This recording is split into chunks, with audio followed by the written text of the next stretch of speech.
Shalom, brothers and sisters. We're going to continue on with this lesson here, Am I My Brother's Keeper? Okay, this is going to be part 2 of the series here again of Am I My Brother's Keeper?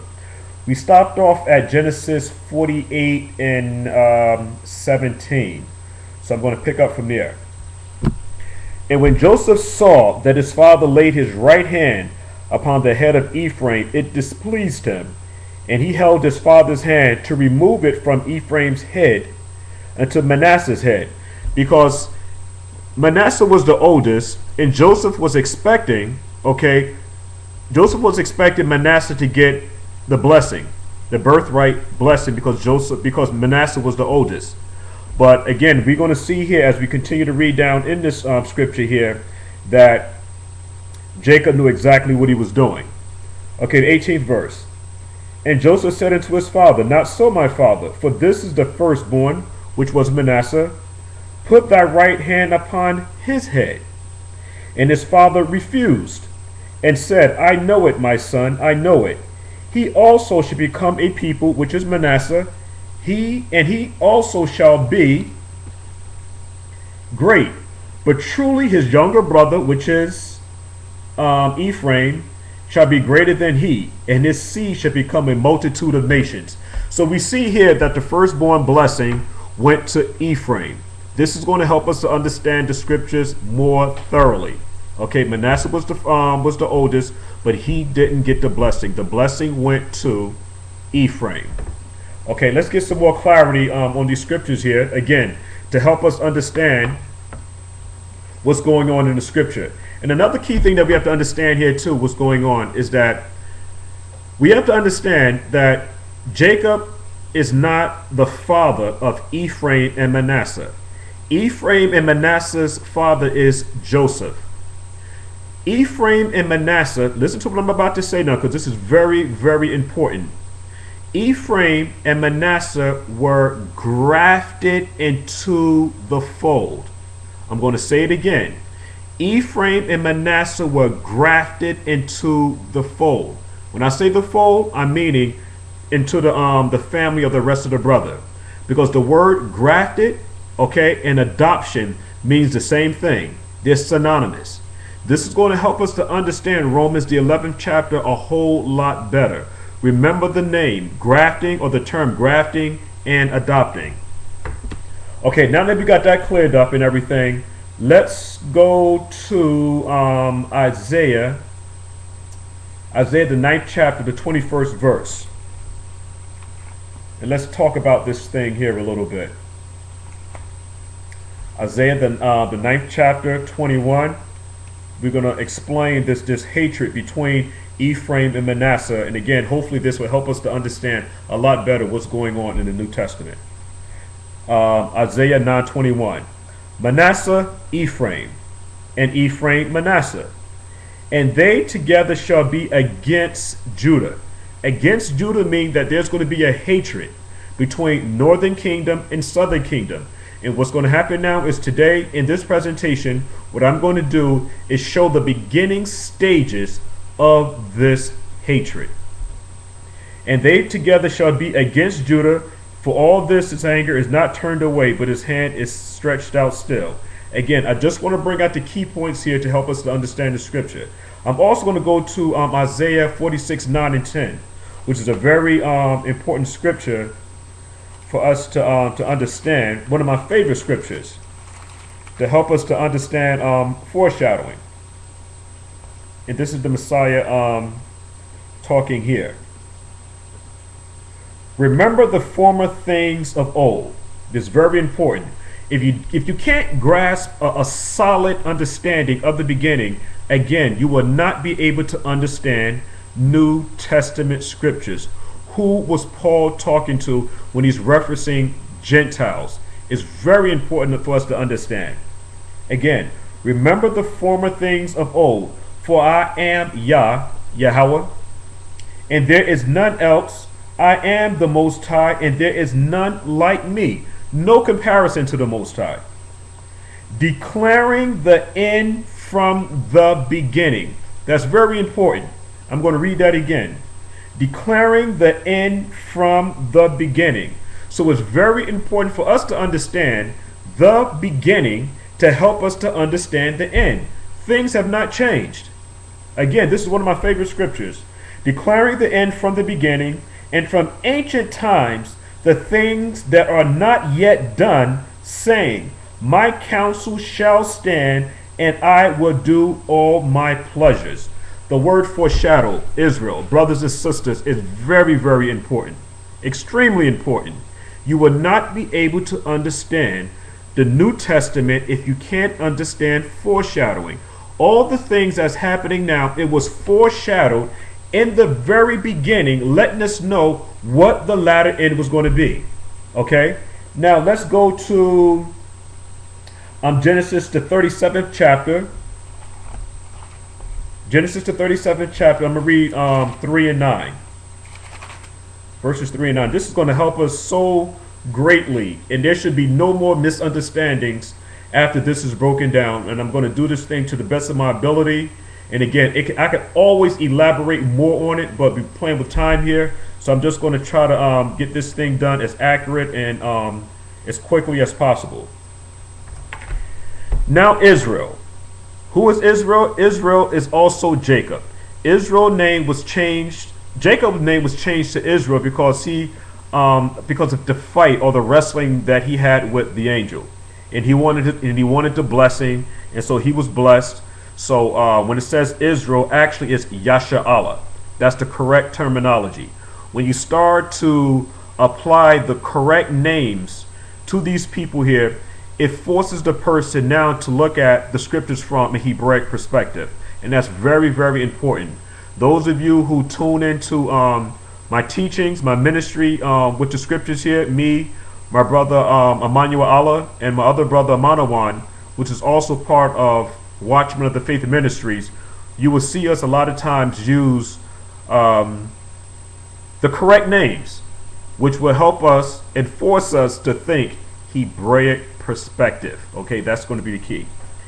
Now Israel, Yasha'Allah, loved Joseph more than all his children, because he was the son of his old age, and he made him a coat of many colors. Okay, that's very, very important. The key descriptive code word there is the word colors. I'm reading from the 1611 King James Version Bible. Okay, and on the left side of the page it says pieces. That pieces is going to be very, very important in helping us to understand the scriptures, the split between Northern Kingdom and Southern Kingdom. Okay, because this was foretold in the beginning stages, just like I brought out in Isaiah 46 chapter 9 and 10. Okay, so actually the correct, or for more edification and understanding the scripture, it could be read like this, and it's not adding to the scripture. Now Israel loved Joseph more than all his children, because he was the son of his old age, and he made him a coat of many pieces. Okay, many pieces. I'm going to bring out a scripture here that goes into detail about the coat of many pieces. And those of you, again, that are familiar with the scriptures should know where I'm going with this, because all these things was prophesied from the very beginning. And I'm going to 1 Kings, the 11th chapter, and I'm going to start at the 30th verse, and I'm going to read down to the 31st verse. And again, the key descriptive code word that I'm working with here is pieces. Okay, the 30th verse. Again, this is 1 Kings 11 and 30. I'm going to read down to the 31st verse. And Ahiah caught the new garment. Better yet, you know what? Let me read from the 29th verse. And it came to pass that at that time when Jeroboam went out of Jerusalem, that the prophet Ahijah and the Shilonite found him in the way. And he clad himself with a new garment. And they two were alone in the field. And Ahijah caught the new garment that was on him and rent it in 12 pieces. Jeroboam is representing Northern Kingdom. Okay, just the way that I just brought it out in Genesis, the 37th chapter, where it's talking about the coat of many pieces, representing Joseph. Okay, Jacob made a coat for Joseph of many pieces. The descriptive code word there is pieces. So we go a little bit further ahead, and it says, and Ahijah caught the new garment that was on him and rent it in 12 pieces. The 12 pieces represents the 12 tribes of Israel. And he said to Jeroboam, take thee 10 pieces. Take 10 of the 12 pieces, which leaves us with 2 pieces.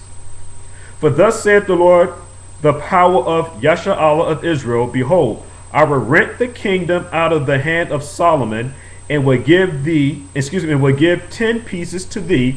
10 pieces was given to Jeroboam. Jeroboam represented the northern kingdom.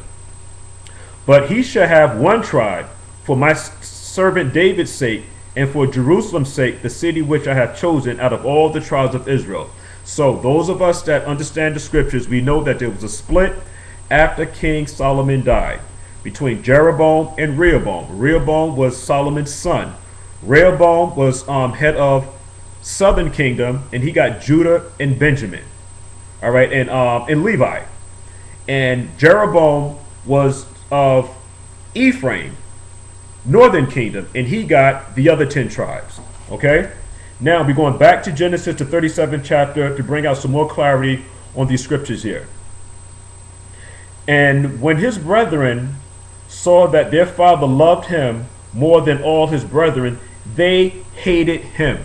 When it's speaking of they hated him, it's speaking of Joseph. Joseph is synonymous with Ephraim. Okay, again, Ephraim also went under the name of, just like I brought out earlier, the house of Joseph. Northern kingdom also went by the name of Israel, and northern kingdom, Samaria, and Aholah, which exists, which is in Ezekiel, the 23rd chapter, 1 through 5. Okay, and when his brethren saw that their father loved him, and back in Genesis, the 37th chapter, the 4th verse, and when his brethren saw that their father loved him more than all his brethren, they hated him and could not speak peaceably unto him. And we see that the animosity, the hate, and everything that was going on between northern kingdom and southern kingdom in the New Testament. But the beginning stages of this happened in Genesis, the 37th chapter. Okay, and he said unto them, which is his brethren, hear, I pray you, this dream. I skipped to verse 5th verse. And Joseph dreamed a dream, and he told it to his brethren, and they hated him yet the more. So we see the intensity of the hatred growing until it came to a head. Only time we see that we could say that Israel was a united kingdom was during the time of King Solomon's reign. During the time of King Solomon's reign, Israel didn't go into any wars. That was like a peaceful zone for the nation of Israel, as far as them going into battles with other countries, other nations. Okay, and he said unto them, here I pray you this dream which I have dreamed. For behold, we were binding sheaves in the field, and my sheaf arose and also stood upright, and behold, your sheaf stood round about and made obeisance to my sheaf. Now this really pissed off the brothers here, because now we have a situation where Joseph is saying, listen, you know what? There's going to come a time when the other brothers are going to have to pay homage and respect to me. Now, you can only imagine the type of hatred and animosity that they must have had for Joseph after him revealing this dream to him. And it's very important that we understand here that this is speaking in agricultural terms, which is going to be very, very important. Okay, agricultural terms is very, very important. We're going to dig into that a little bit deeper later on. Okay, the 8th verse. And his brethren said unto him, what I'm going to do is I'm going to stop here, okay, and continue on with part 3 in the next series of Am I My Brother's Keeper? Shalom.